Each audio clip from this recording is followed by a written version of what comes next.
Power ಕೆಫೆಯಲ್ಲಿ ಮೊದಲ story. ಕಳೆದ 2-3 ದಿನದಿಂದಲೂ ಕೂಡ ಇವತ್ತಿನಿಂದ ಮೆಟ್ರೋ ಪ್ರಯಾಣದ ದರ ಹೆಚ್ಚಳ ಆಗುತ್ತೆ ಅನ್ನುವಂಥ ಚರ್ಚೆ ಇತ್ತು.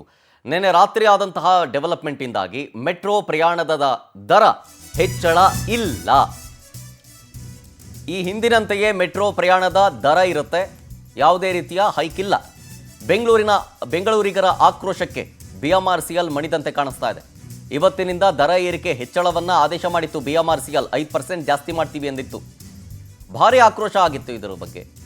ಈ ಬೆನ್ನಲ್ಲೇ ದರ ಏರಿಕೆಗೆ ಸದ್ಯಕ್ಕೆ ತಡೆ ನೀಡಲಾಗಿದೆ. ತಾತ್ಕಾಲಿಕ ರಿಲೀಫ್ ಸಿಕ್ಕಿದೆ ಪ್ರಯಾಣಿಕರಿಗೀಗ. ನಿನ್ನೆ ರಾತ್ರಿ ಕೇಂದ್ರ ಸರ್ಕಾರದಿಂದ ಸೂಚನೆ ಬಂತು BMRCLಗೆ. ತೇಜಸ್ವಿ ಸೂರ್ಯ ಮೆಟ್ರೋ ದರದ ಹೆಚ್ಚಳವನ್ನ ವಿರೋಧ ಮಾಡಿದ್ರು. ರಾಷ್ಟ್ರೀಯ ವಿದ್ಯಾಲಯ ಮೆಟ್ರೋ ನಿಲ್ದಾಣದಲ್ಲಿ ಕಪ್ಪು ಟೀ ಶರ್ಟ್ ಅನ್ನು ಧರಿಸಿ ಪ್ರತಿಭಟನೆಯನ್ನ ಮಾಡಿದರು.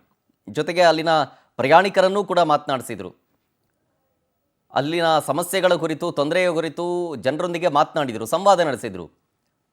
ರಾಜ್ಯ ಸರ್ಕಾರದ ವಿರುದ್ಧ ವಾಗ್ದಾಳಿಯನ್ನು ನಡೆಸಿದರು. ಈಗ ಆಲ್ರೆಡಿ ನಾನು ಕೇಂದ್ರದ ಸಚಿವರ ಜೊತೆಗೆ ಮಾತಾಡಿದ್ದೀನಿ, ಸೂಚನೆ ಕೊಟ್ಟಿದ್ದಾರೆ, ಮೌಖಿಕವಾಗಿ ಸೂಚನೆ ಕೊಟ್ಟಿದ್ದಾರೆ. ಆದರೆ ಸರ್ಕಾರ ಇದನ್ನು ಅನೌನ್ಸ್ಮೆಂಟ್ ಮಾಡಬೇಕು, ಇನ್ನೂ ಕೂಡ ಮಾಡಿಲ್ಲ ಅಂಥೇಳಿ ನೆನ್ನೆ ಮಧ್ಯಾಹ್ನ ಹೇಳಿದರು. ಈಗ ಸಂಜೆ ಉನ್ನತಾಧಿಕಾರಿಗಳಿಗೆ, BMRCL ಉನ್ನತಾಧಿಕಾರಿಗಳಿಗೆ ಕೇಂದ್ರದಿಂದ ಮೆಸೇಜ್ ಬಂದ ಕಾರಣ ತಾತ್ಕಾಲಿಕವಾಗಿ ತಡೆ ನೀಡಲಾಗಿದೆ.